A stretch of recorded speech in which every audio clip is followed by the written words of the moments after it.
Ethan Cale had always liked the cold. The icy wind of the northern plains made him feel alive, alert, and strangely at peace. Most people avoided this part of the planet, saying it was too harsh, too empty.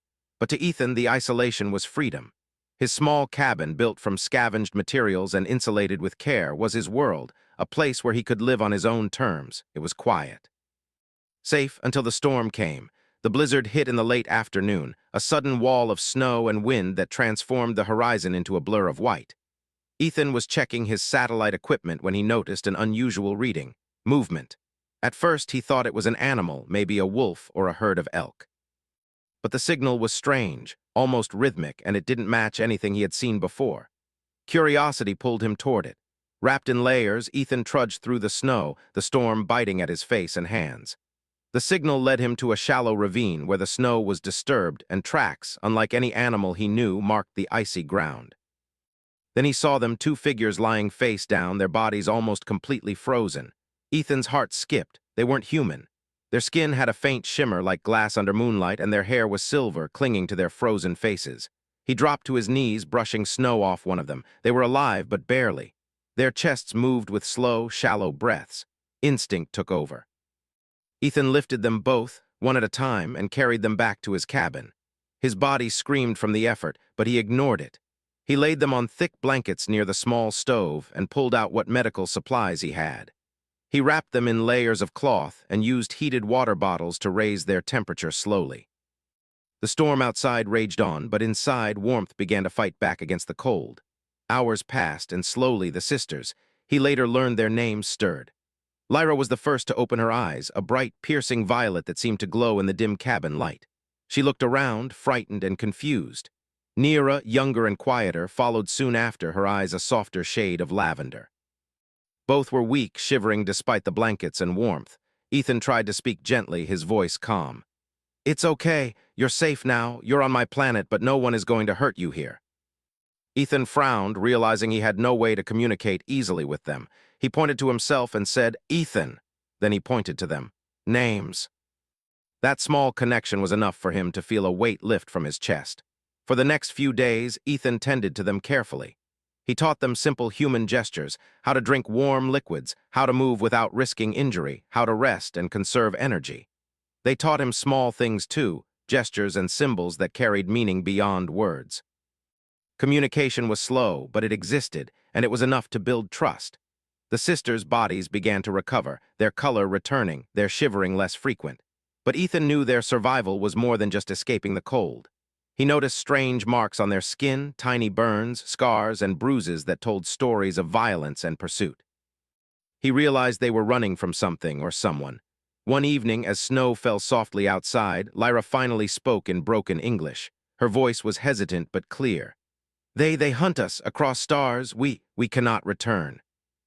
But she looked at Ethan, her expression both pleading and fearful. "We cannot hide forever." He had survived alone in this harsh environment for years, and now he would risk his safety for them. He could not abandon two lives to cruelty, and so he prepared his cabin not just for warmth, but for defense. He checked old traps, reinforced doors, and stocked his supplies. The sisters watched, curious and impressed by his resourcefulness. Lyra began to show signs of her own abilities, small demonstrations of energy manipulation that Ethan barely understood. A flicker of light from her fingertips, a faint hum in the air. Neera was quieter, but her mind seemed sharp, observing, calculating. Ethan realized these weren't just helpless refugees. They were intelligent, capable beings, and in some ways their survival might depend on him, but his survival might depend on them as well. Weeks turned into months. Ethan, Lyra, and Neera developed routines. Ethan taught them about human tools, technology, and survival strategies. They taught him about their species, about the stars, and the dangers that lay beyond the solar system. Despite the language gap, a friendship formed. It was unspoken, built on trust, shared meals, and long nights discussing impossible things by the fire. One night, while repairing a damaged communication array outside the cabin, Ethan noticed a flicker in the distance, an unnatural shimmer in the sky. He called the sisters to watch. "Look," he said, "something's out there." "Who's coming?" He had faced storms, isolation, and harsh planets before, but now he faced something far greater, a threat from the stars themselves. And he would stand. For the next several days, Ethan worked tirelessly, reinforcing the cabin, creating traps, and improvising weapons and defenses from what he could find. Lyra and Nira helped as much as they could, their alien abilities allowing them to strengthen the structures in ways Ethan could not. The cabin transformed from a simple shelter to a fortified refuge, a beacon of ingenuity and teamwork in the middle of the icy wilderness. During one quiet evening, Ethan asked them, "Do you think I can really help you? You survive, you think you fight, that is rare, you are help enough." As the cold winds howled outside, Ethan watched the night sky, stars twinkling like distant fires. Somewhere far beyond those stars, hunters were searching. But for now, they were safe. And for the first time in a long while, Ethan felt the warmth of purpose, not just surviving, but defending, protecting, and standing for something greater than himself. The storm had brought them together. The stars were coming for them, and Ethan knew that this was only the beginning. 2 years had passed since Ethan Cale had first found Lyra and Nira, frozen and trembling in the icy ravine. Those first moments of fear and uncertainty had transformed into a quiet rhythm of survival, learning, and friendship. Ethan's cabin, once a small shelter against the northern storm, had grown into a fortified home, complete with clever traps, reinforced walls, and even a small greenhouse where he grew vegetables to sustain them through the harsh winters. The sisters had adapted to the cold climate and human ways, though their alien grace remained. The mornings began early, with the sun rising slowly over the snow-covered plains. Ethan would light the stove, and the sisters would prepare the simple meals they had learned to cook. Lyra often hummed quietly while working, her alien melody mixing with the crackle of the fire. Nira preferred silence, observing and learning, often sketching symbols and diagrams of their energy abilities on scraps of paper. Despite the calm routine, there was always an undercurrent of unease. Ethan had taught the sisters to hide, to move silently, to avoid leaving traces beyond the cabin's immediate area. Lyra and Nira had taught Ethan things too, subtle manipulations of energy that could make heat linger longer, lights bend slightly, or small objects move without touching them. It was dangerous knowledge, but Ethan's human mind thrived on challenges. One morning, as the wind howled against the reinforced windows, Ethan noticed a flicker on his makeshift sensor array, a signal in space, faint but deliberate. He squinted at the readings. "That's not random," he muttered. Lyra and Nira appeared behind him almost instantly, drawn by his voice. "They someone coming?" Lyra asked, her eyes narrowing. Ethan shook his head. "I'm not sure. But it's a signal, and it's coming this way." He began inspecting the cabin's defenses, checking the energy dampers the sisters had helped him build and reinforcing the outer perimeter with more traps and sensors. "You've gotten stronger," Ethan said to the sisters one evening after a long day of work. 2 years here, and I think we could hold our own for a while. You human, you survive. You learn fast, that is rare." Together they made a formidable team. Yet Ethan reminded himself that no matter how capable they became, they were still few against many. During the long nights, they shared stories. Lyra described their homeworld, the shining cities of Velari, the sprawling crystal forests, and the endless skies of their twin suns. Nira spoke quietly of the dangers that had chased them, of slavers and warships that cared nothing for life except as currency. Ethan listened, awed and saddened by their tales. The universe was vast, but so cruel, and humans were only just beginning to understand it. One day, Ethan decided they needed more information about the approaching threat. Using a combination of human engineering and Velari energy techniques, he built a small array of sensors designed to track ships across the outer solar system. For days, they monitored the skies, recording signals, translating data, and preparing contingencies. "What do you see?" Ethan asked one evening as the sisters hovered over the glowing screen. "Many ships," Nira said softly. "Hunter's fleet is larger than before, they persistent. We do everything we can to make sure they don't find us, or if they do, we make them regret it." The following weeks were a blur of activity. Ethan reinforced the cabin walls with layered alloys scavenged from old satellites, crafted traps designed to incapacitate intruders without lethal force, and optimized energy shields guided by the sisters' abilities. Lyra focused on enhancing their heating systems, ensuring the cabin could survive even the harshest blizzards, while Nira created complex patterns to detect approaching ships or even small reconnaissance drones. Despite the intensity of their preparations, Ethan found moments of wonder and connection. One clear night, They sat outside, watching the auroras shimmer across the sky. Lyra reached out, touching a streak of light with her fingers, bending it slightly. "Beautiful," she whispered, smiling. Ethan nodded. "It is, but we have to remember beauty doesn't last if we aren't ready." "That gives hope." He called the sisters immediately. "Look at this, something S here." Delay. Days turned into weeks, and the sisters continued to teach Ethan about their species, technology, energy control, and star maps. He learned to predict patterns in energy fields, manipulate small forces to his advantage, and even understand the basic logic of their alien calculations. Together, they built a small observatory, hidden in the frozen hills, to track signals in space. Through it all, their bond deepened. Ethan no longer saw Lyra and Neera as just rescued strangers. They were family. The sisters no longer saw him as a savior. He was a partner, equal in ingenuity and courage. Trust had grown into loyalty, and loyalty into unspoken love for the strange, fleeting connections of survival. One night, as snow fell softly against the reinforced windows, Ethan asked, "Do you think we can really stay safe here? Alone?" Alone, he might not have survived, and the sisters might not have lasted. But together, combining human resourcefulness with Veleri abilities, they were a force far greater than they appeared. The months passed, and their routine became almost peaceful, though the tension never fully left. Every sensor ping, every flicker in the sky reminded them of the hunters tracking them across the stars. Ethan continued to improve the cabin's defenses, secretly preparing for the day when the fleet would arrive in force. Then, one morning, Lyra approached him with a strange device, unlike anything Ethan had seen before. It pulsed with soft energy, and she explained, as best as she could in broken English, that it was a communication beacon, a way to reach others of their kind if necessary. "This only if danger too great," she said. "Then call help, but risks, they know location. Whatever comes, we face it together." But for now, he had two allies, a safe home, and the knowledge that humanity, intelligent, resourceful, and brave, could rise even against overwhelming odds. 2 years had passed. They had survived storms, cold, and isolation. But the universe was vast, and their story was just beginning. And soon, they would learn that even the smallest cabin on the icy plains could become the front line in a war that stretched across the stars. Winter had given way to the early hints of spring, though the northern plains were still harsh and unforgiving. Ethan, Kale, Lyra, and Neera had grown accustomed to the long nights and the biting cold, but the quiet that once surrounded their cabin was now tense with anticipation.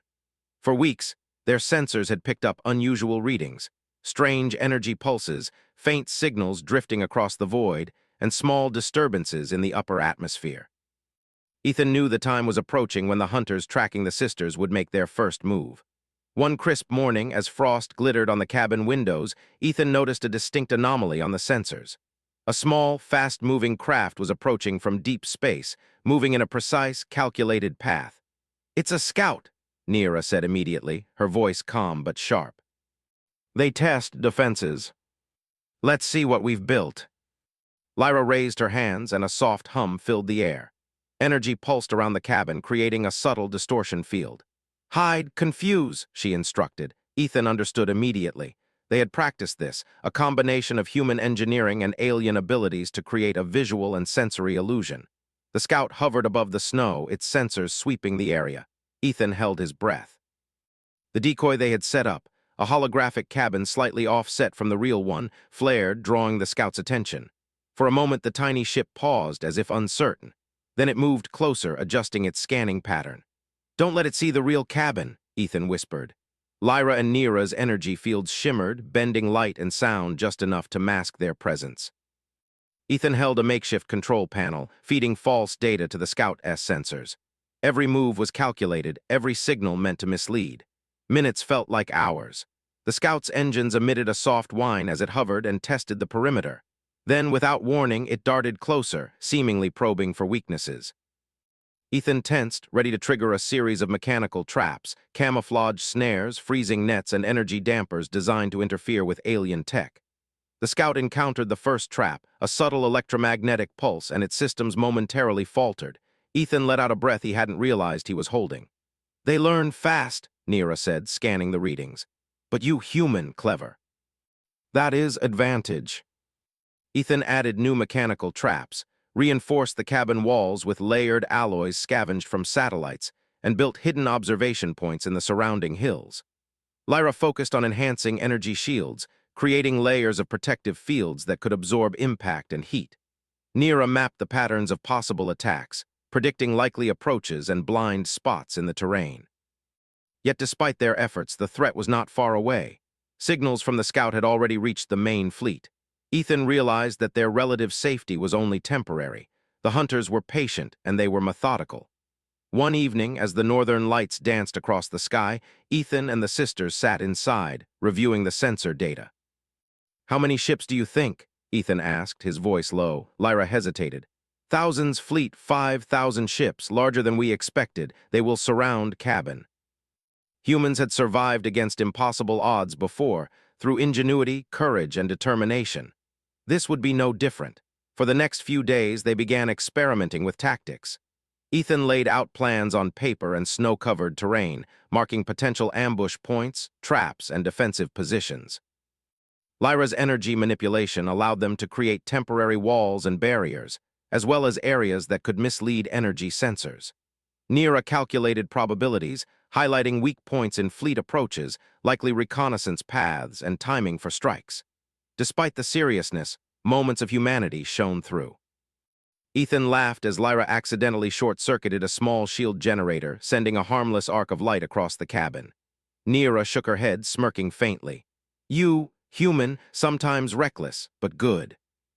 Ethan knew the real test would come soon, when the hunters sent more than a scout when they arrived in force. One night while monitoring the sensors, Ethan noticed something unusual. A cluster of ships was approaching from an unexpected angle, bypassing standard trajectories. "They're trying to flank us," he said, alert and focused. "We need to be ready for anything." Using a combination of energy manipulation and mechanical engineering, they created decoy fields, temporary heat signatures, and false energy readings. Ethan positioned small, hidden devices designed to emit pulses, confusing the sensors of approaching ships. Their coordination was seamless, the trust between them absolute. Hours later, the first of the larger reconnaissance waves arrived. Ethan watched through binoculars as ships moved in formation, scanning the terrain. He triggered a series of traps, electromagnetic pulses, energy distortions, and mechanical snares, designed to disable or mislead without destroying. One by one, ships faltered, engines stuttering, sensors blinded. The sisters guided the energy fields with precision, amplifying the effects. Ethan's heart raced. They were holding their own against technology far beyond human capabilities. The cabin, once a small refuge, had become a fortress of ingenuity, a testament to human resourcefulness. Finally, after hours of careful maneuvers, the reconnaissance ships retreated, sending signals back to the main fleet. Ethan collapsed into a chair, exhausted but triumphant. "We did it," he said, his voice hoarse. "We made them think we're untouchable." But the fleet was coming in numbers that were almost unimaginable.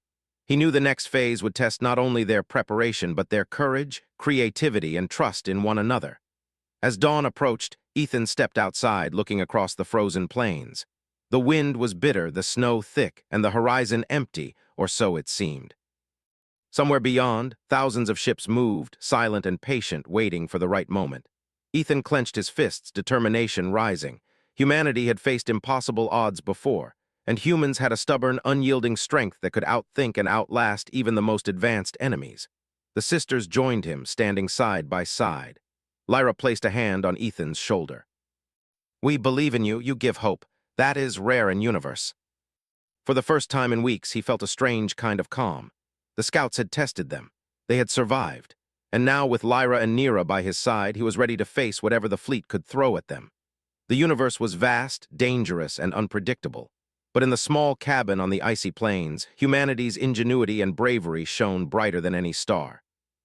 And somewhere far beyond the horizon, the main fleet had taken note. Ethan Cale stood at the edge of the frozen hill overlooking the plains, his breath fogging in the icy air. The wind carried a sharp chill, cutting through even the layers of clothing he wore. Behind him, Lyra and Neera prepared the cabin's defenses, energy fields shimmering faintly as the sisters manipulated them with practiced gestures. The time had come. The fleet that had been tracking them for years was finally approaching in force. From the horizon, the sky darkened with the faint glint of thousands of ships. 5,000 vessels, as Lyra had warned, moved with precision and terrifying coordination. Their sheer size was enough to intimidate any human mind, but Ethan did not falter. Years of preparation, planning, and ingenuity had led to this moment. He would not cower, he would fight. The first ships entered the solar system, scanning and probing the surrounding planets for the source of the signal. Ethan had anticipated this.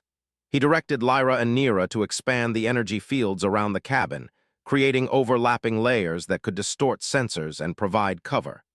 He then triggered a series of mechanical decoys scattered across the plains, emitting heat and energy signals to confuse the fleet.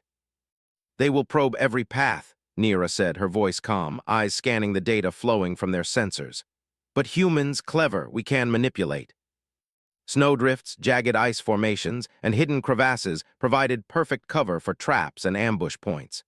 He had spent months fortifying these natural features, creating channels that could funnel approaching ships into energy-distorted zones or slow their movements with interference fields. As the first wave of fleet scouts entered the range, Ethan activated a series of pulse emitters hidden beneath the snow. Small electromagnetic bursts caused the ships' sensors to flicker and momentarily lose track of their positions. Lyra's hands moved gracefully, directing energy to amplify the pulses.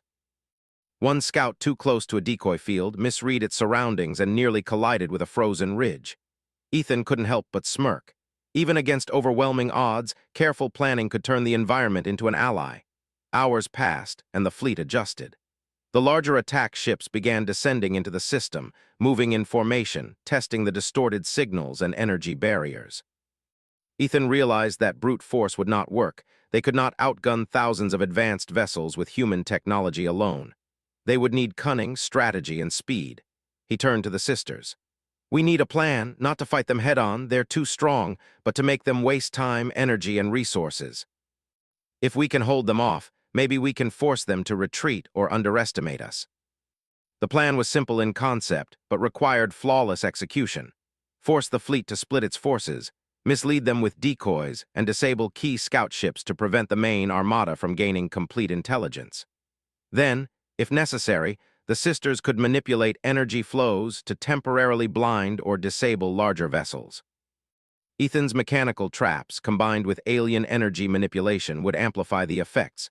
As night fell, the first major attack wave arrived. Thousands of ships filled the sky, their movements synchronized and methodical. Ethan felt a surge of fear but pushed it aside. Fear was a tool; if controlled, it sharpened focus. He activated hidden projectors that cast false terrain features across the snow, misdirecting the fleet's targeting systems. Lyra expanded the energy distortions, bending light and radar signals. Neera's calculations guided them, pinpointing the best times to trigger traps and bursts of energy interference. The first attack ships struck the decoy fields. Electromagnetic pulses disabled their sensors momentarily, and some ships misjudged altitude, grazing the ice below.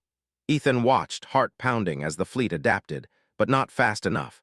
The combination of human ingenuity and alien abilities gave them a brief advantage, long enough to force a retreat of the leading scouts. But the main fleet was relentless.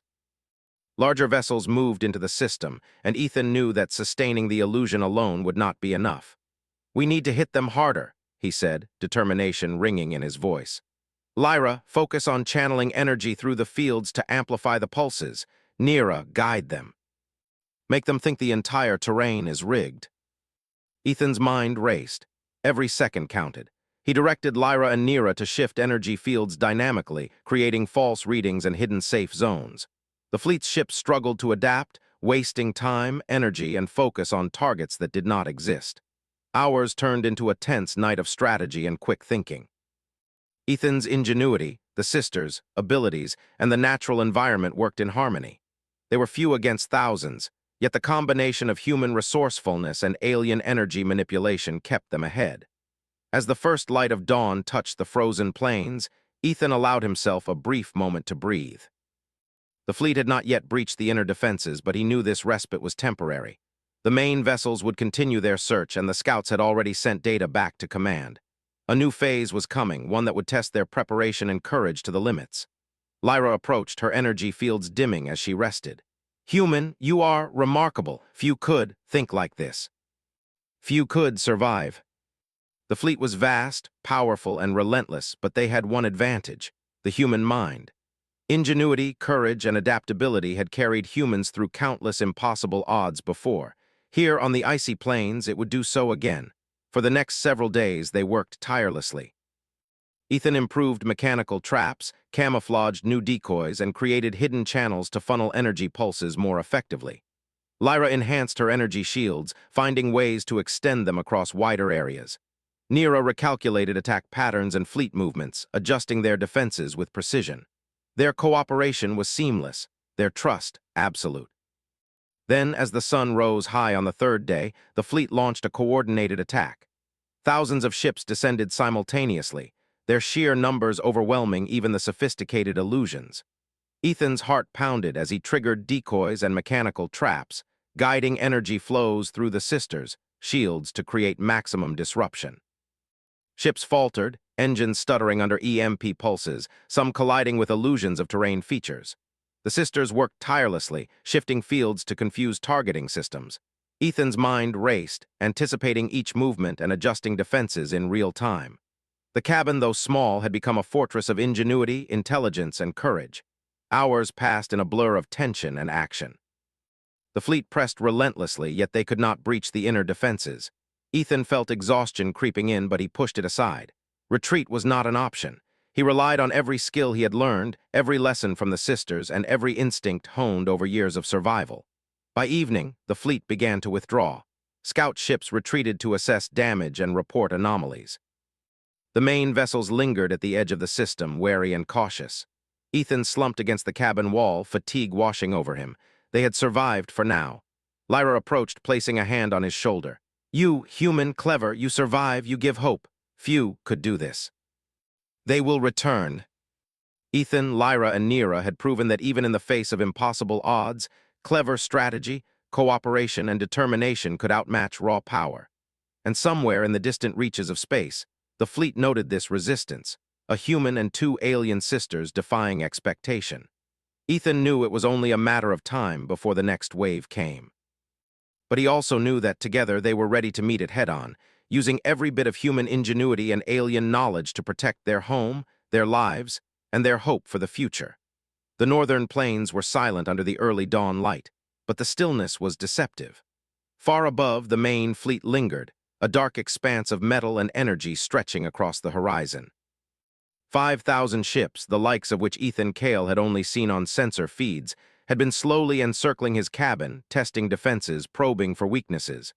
For weeks, he, Lyra, and Nera had prepared for this moment. Now it was here. The battle would decide not just their survival, but the fate of hope itself. Ethan moved swiftly through the cabin, checking traps, energy conduits, and emergency systems. "Everything is ready," he said, though his voice carried a mixture of tension and determination. Lyra and Nera were beside him, their energy fields shimmering with controlled intensity. Each of them understood the stakes. Each of them understood the importance of what they were about to do. "The fleet they will attack in waves," Lyra said, her violet eyes scanning distant signals. "But humans, clever, we can make difference." The main vessels began their descent, massive and intimidating, spreading across the plains in synchronized formation. Ethan activated the first stage of their defense. Decoy energy pulses scattered through the terrain, mechanical traps hidden beneath the snow, and holographic projections of fortifications that didn't exist. The fleet reacted immediately, scanning for the source. Scout ships darted ahead, engines humming with precision. But the decoys worked perfectly. Some vessels misread the terrain entirely, colliding with ice ridges or diverting away, while others wasted energy attempting to disrupt signals that weren't real. Ethan watched, heart racing, and activated hidden pulse emitters to disable sensors temporarily. Lyra focused her energy to amplify the pulses, creating zones of interference across the approaching fleet. Hours passed in tense silence, broken only by the occasional hum of sensors or distant clatter of mechanical traps triggering. Ethan's mind worked tirelessly, anticipating the fleet's movements, calculating probabilities, and adjusting defenses in real time. Nera guided the sisters, providing precise timing for energy bursts and trap activations. Together, they created a complex pattern of deception that frustrated even the advanced alien technology. Then, as the first wave of assault ships drew closer, Ethan realized they needed to strike decisively. "We can't just defend," he said. "We need to make them hesitate, make them think this is a trap they cannot overcome. Concentrate, strike weak points." For the first time, Ethan felt a surge of exhilaration. They were few, but the combination of human ingenuity and alien abilities had turned the frozen plains into a battlefield they could control. The fleet's precision was unmatched, but so was their creativity and determination. Hours turned into a long, tense day. Waves of ships continued to test the defenses, but every assault was met with careful planning, quick thinking, and precise execution. Ethan's traps disrupted engines, Lyra's energy fields blinded sensors, and Neera's calculations guided every move. The fleet began to slow, unsure of the terrain and the cabin's exact location. As the sun dipped below the horizon, Ethan realized it was time for the final phase. "We've delayed them," he said. "Now we make them believe victory is impossible." Lyra directed a massive pulse through the energy fields, creating the illusion of an entire hidden force surrounding the fleet. Holographic images projected multiple cabins, energy signatures, and even false weapon emplacements across the plains. Ethan coordinated the mechanical traps to trigger simultaneously, reinforcing the illusion of overwhelming resistance. The fleet hesitated. Ships slowed, sensors scanned, and commanders communicated with uncertainty. The illusion had worked. What had appeared as a small, isolated cabin was now perceived as a heavily fortified stronghold, prepared with technology and defenses far beyond the fleet's expectations. Ethan watched the signals carefully. "They're unsure. Now we push further." Even the most powerful fleet could be delayed by intelligence, creativity, and courage. Hours passed, and the fleet finally began to retreat, unwilling to risk further losses without more information. Ethan, Lyra, and Neera stood together, watching as the dark expanse of ships withdrew into the distance. The immediate threat had passed. They had survived against unimaginable odds. Ethan let out a long breath, exhaustion mingling with relief. "We did it," he said softly. "We held them off." The words filled him with pride, but also a deep understanding. It had not been technology alone that had saved them. It had been intelligence, creativity, courage, and the willingness to act in defense of what was right.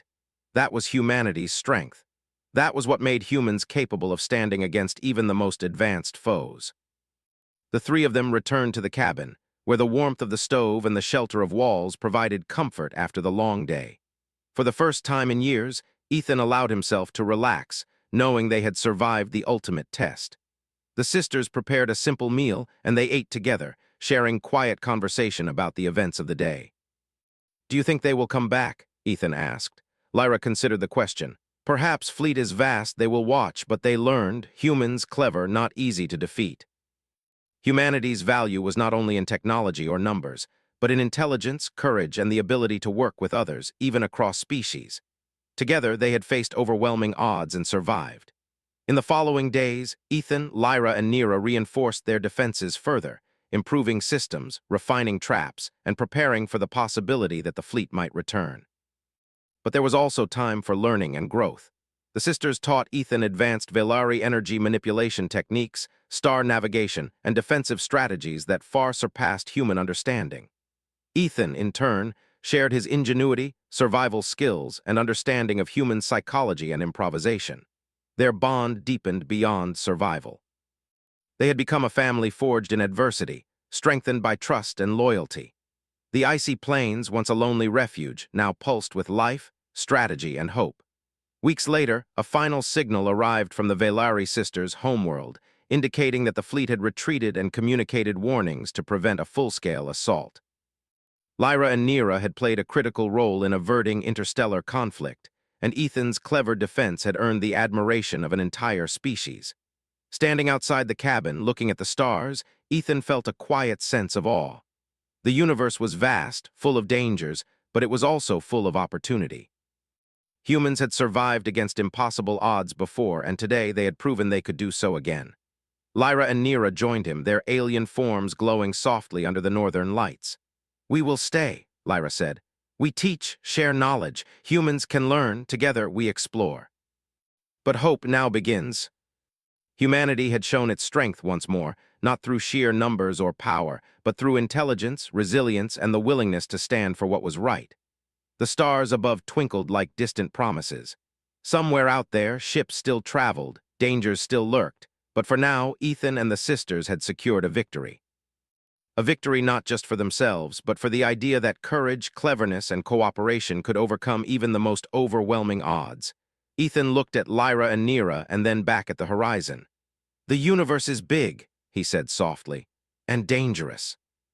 But together we can face anything."